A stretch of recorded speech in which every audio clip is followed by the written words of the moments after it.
जय धर्मेश, जय सेवा, जय मल्हार, जय भीम, जय ज्योती. आज आपण भारतामध्ये इंग्रजाचं उच्चाटन करण्यासाठी आणि भारताला स्वातंत्र्य करण्यासाठी व या भारतामध्ये राहणाऱ्या आदिवासी समूहाला ज्या भूमीचे मालक असताना सुद्धा त्यांच्यावर अन्याय अत्याचार होत होता, त्या अन्याय अत्याचारावर भारतात पहिला असा व्यक्ती जो एका सर्वसाधारण गरीब कुटुंबातून निघाला आणि त्यानं ह्या भारताला स्वातंत्र्य मिळवून दिलं, अशा एका महापुरुषाचा इतिहास समजून घेऊ. याच्यापूर्वी टाकलेला आहे, तरी पण त्याची पार्श्वभूमी आपण समजून घेतली तर आपल्याला ते कळेल. आता मला सांगा, मुद्दा क्रमांक 1, ब्रिटिश ज्यावेळेस या भारतामध्ये आले 31 डिसेंबर 1600 आले. 31 डिसेंबर 1600 मध्ये भारतात आले. ईस्ट इंडिया कंपनीची त्यांनी स्थापना केली. आता ईस्ट इंडिया कंपनीची त्यांनी स्थापना करण्याचं ज्यावेळेस ठरवलं, पहिलं व्यापारी म्हणून आले आणि व्यापाऱ्यामध्ये ज्या ब्रिटनचा वर्णिकवादी जो सिद्धांत होता, त्या सिद्धांतानुसार जे ब्रिटनची महाराणी एलिझाबेथ पूर्वी भारताचा जो व्यापार चालायचा हा संपूर्ण जगामध्ये चालायचा आणि भारतातल्या वस्तू जगात उत्पादन होणाऱ्या वस्तू जगामध्ये विकल्या जायच्या, परंतु बाहेर देशातल्या वस्तू भारतामध्ये जास्त प्रमाणात विकल्या न जायच्या. त्यामुळे जे विदेशातले व्यापारी भारतामध्ये यायचे आणि त्या भारतात येणाऱ्या व्यापाऱ्याला या उत्पादनाच्या बदल्यात सोनं आणि चांदी द्यावं लागत होतं. हे ब्रिटनच्या या वर्णिकवादी सिद्धांताच्या विरोधात होतो. त्यामुळे त्या एलिझाबेथनं, जे ब्रिटनची राणी होती, हिने भारतासोबत व्यापार करण्यासाठी एकाधिकार हा प्राप्त करून घेतला होता. त्याच्यामुळे तिला भारतात एक अधिकाराच्या हक्कामुळे ते व्यापार करत होती. आता या एक अधिकाराचा आणि इंग्रजाचा ज्यावेळेस भारतामध्ये त्यांनी ईस्ट इंडिया कंपनीची स्थापना केली, तर यांचा सिद्धांत काय होता, तर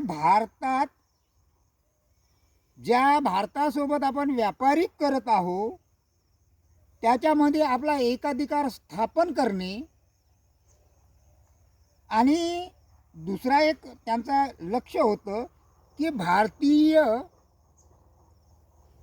राजस्व, ज्या भूमीचं जे कर म्हणून जे राजस्व होतं, हे मालकाचं जे सरकार म्हणून राजस्वावर अधिकार प्राप्त करून राजसत्ता मिळवणे, हे 2 लक्ष इंग्रज या भारतात आल्याच्या नंतर त्यांनी लक्ष ठेवले.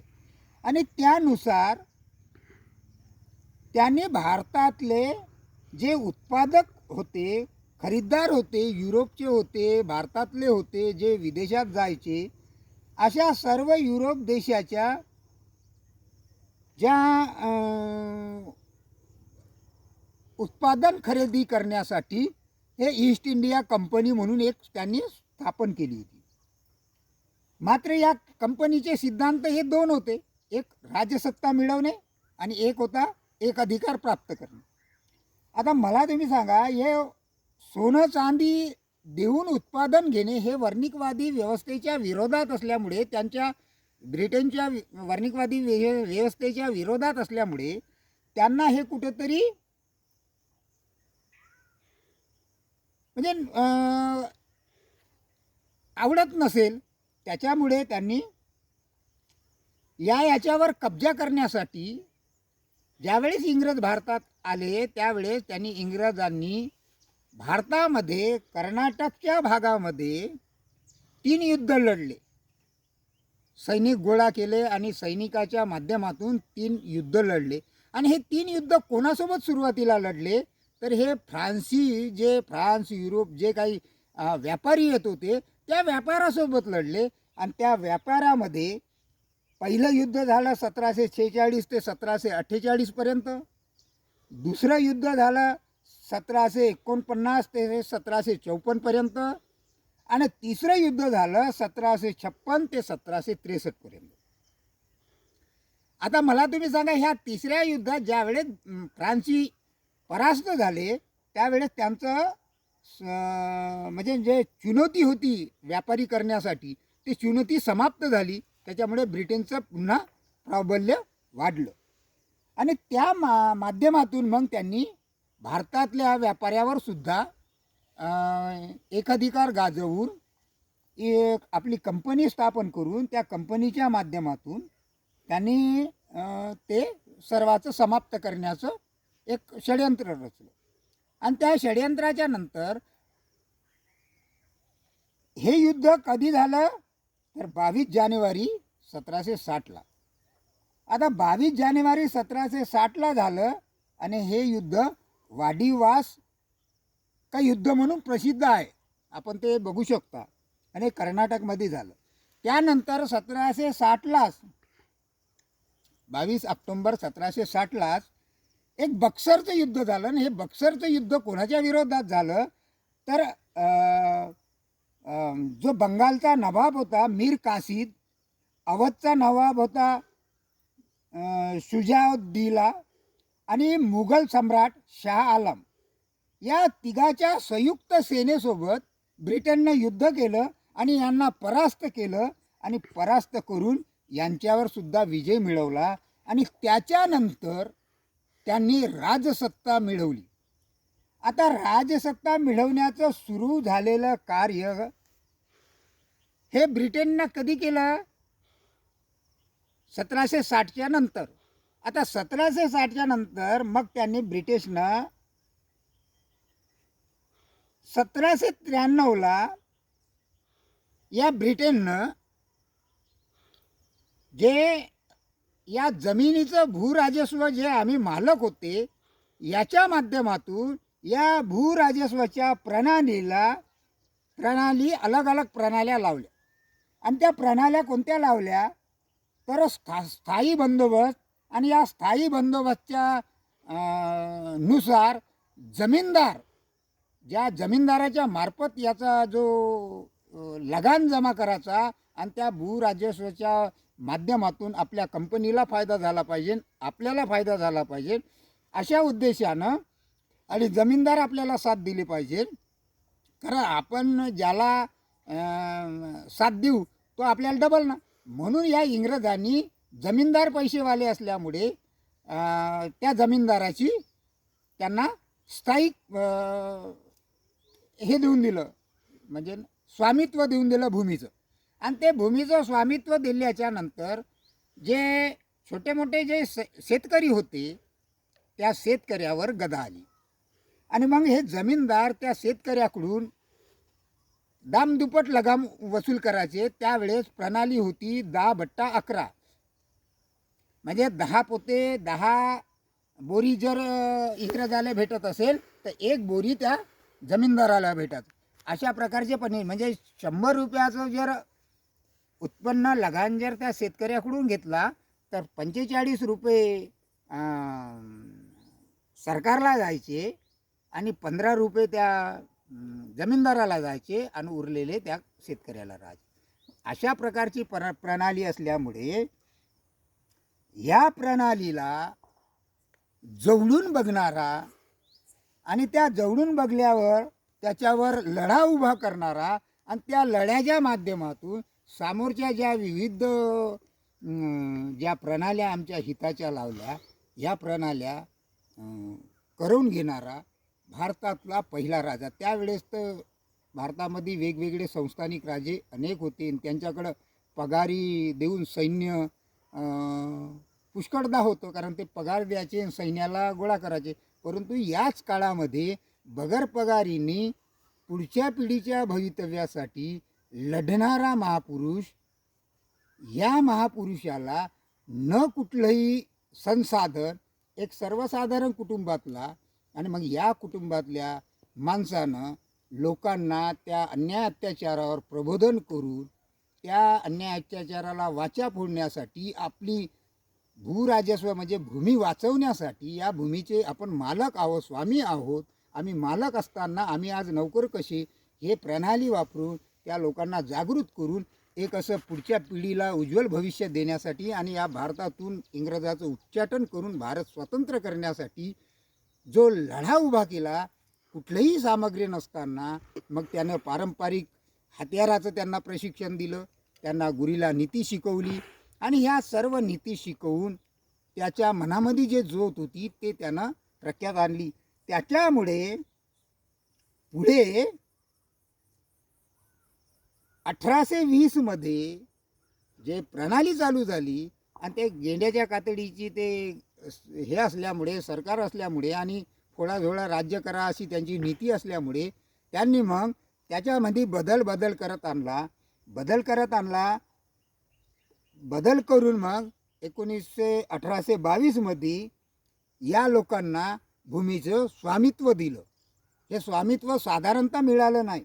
मग अशा प्रकारे जर स्वामित्व मिळालं, पहिलं त्यांनी ओडिसाला हे केलं, ओडिसा, पश्चिम बंगाल अशा भूभागवर, प्रत्येक भूभागवर त्यांनी जमिनीवर प्रतिशत लगान वसूल केला. या लगानाला कंटाळून बिहारमध्ये, ज्या छोट्या नागपूरमध्ये जन्मलेला एक महापुरुष, एक साधारण घरचा पोरगा, आणि यानं हे एवढं मोठं लढा उभा केला, आणि लढा उभा करून ब्रिटिशाला सडो की पडो करून सोडलं, आणि त्यामुळे आज आपल्याला स्वातंत्र्य मिळालं. आता मला तुम्ही सांगा, या स्थायी बंदोबस्तमुळे जमीनदार निर्माण केले, या स्थायी बंदोबस्तमधून इंग्रजांनी सावकार निर्माण केले, या स्थायी बंदोबस्तामुळे गुमास्ते निर्माण केले, या स्थायी बंदोबस्तामुळे महाजन तयार केले, महाजन तयार केल्याच्या नंतर त्यांनी एक मुकद्दमा तयार केले.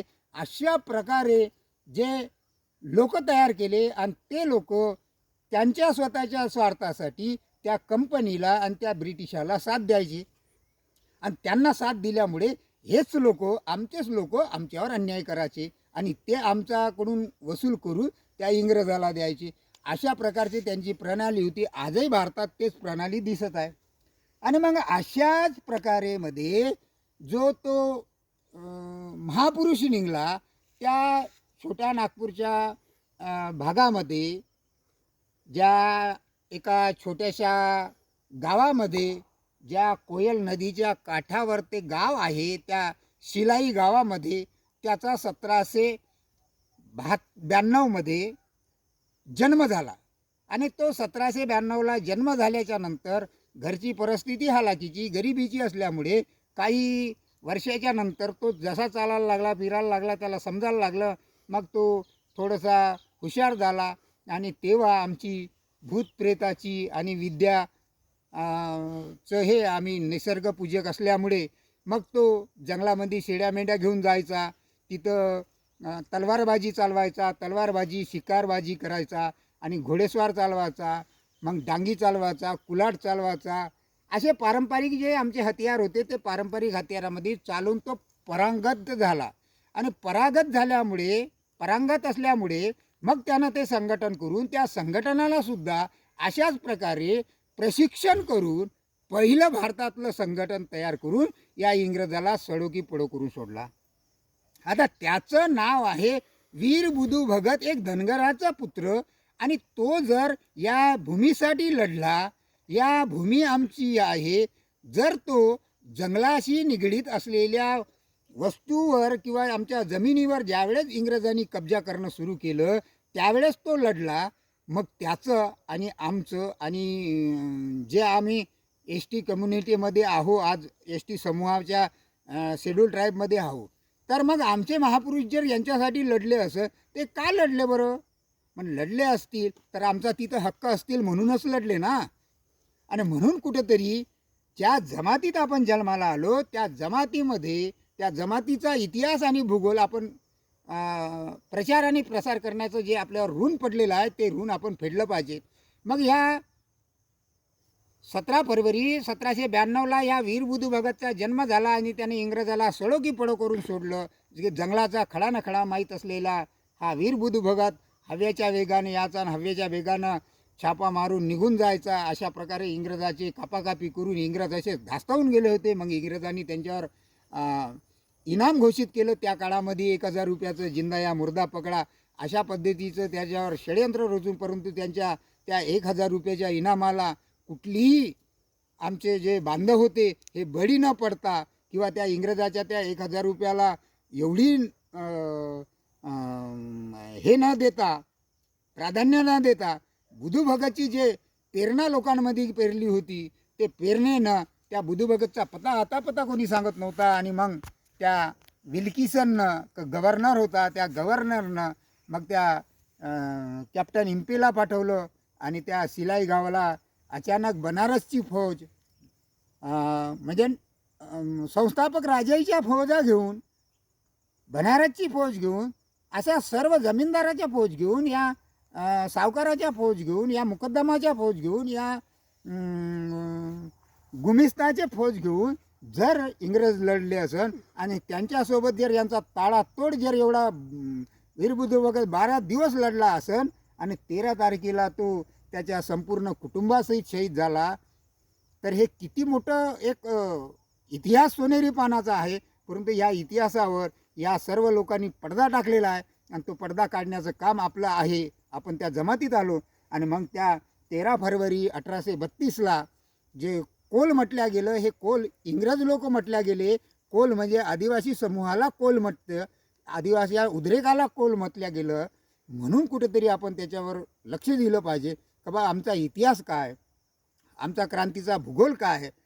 आणि मग मला तुम्ही सांगा 13 फरवरी 1832ला तो जर शहीद झाला तर त्याच्यावर 29 फरवरी 1832मध्ये अंतिम संस्कार कसा झाला, तर आदिवासी समूहामध्ये धास्ती निर्माण करण्यासाठी त्यांच्यावर एक म्हणजे असा वर्चस्व निर्माण करण्यासाठी या वीर बुधू भगतचं प्रेत त्या रांचीच्या त्यांच्या इंग्रजाच्या सैनिक शाळेजवळ आणून ठेवलं आणि त्याची मुंडी कमिशनरला पाठवली ट्रेननं.